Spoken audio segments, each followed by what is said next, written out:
Our Firepower Money team uncovering new details on a story that affects millions of people in Northern California. A federal judge announced PG&E will get off criminal probation next week because federal prosecutors in San Francisco didn't ask him to extend it. ABC 10 reporter Brandon Ritteman introduced us to multiple PG&E fire survivors who wanted PG&E to stay on probation. He explains the judge called PG&E's probation a failure. The judge actually said he failed after trying hard to rehabilitate PG&E.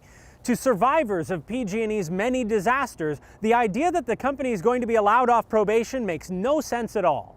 Family members, loved ones, my grandma, killed by PG&E. They were victims of PG&E.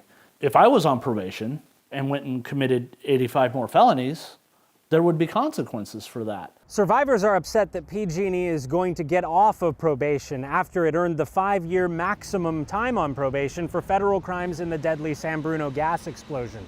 The first rule of that probation is that PG&E was not allowed to commit another crime.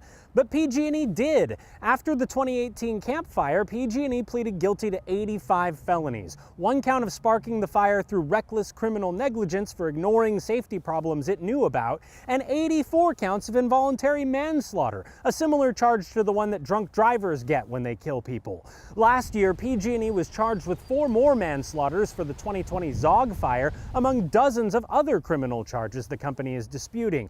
It could face more charges because of last year's massive Dixie fire as well. So how is PG&E getting off of probation? Federal law sets a 5-year maximum, and giving PG&E more time would have required District Judge William Alsup to set a new legal precedent. He told federal prosecutors he was willing to consider doing that, but they declined. Quote, "In the absence of a motion by the United States Attorney to extend probation, the court will not do it on its own," the judge wrote. The U.S. Attorney's Office in San Francisco didn't comment when we called them.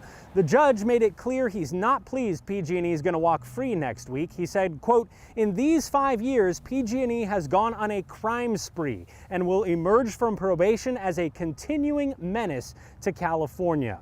Without this federal judge to ask questions, we can expect to learn a lot less about any future fires that PG&E sparks.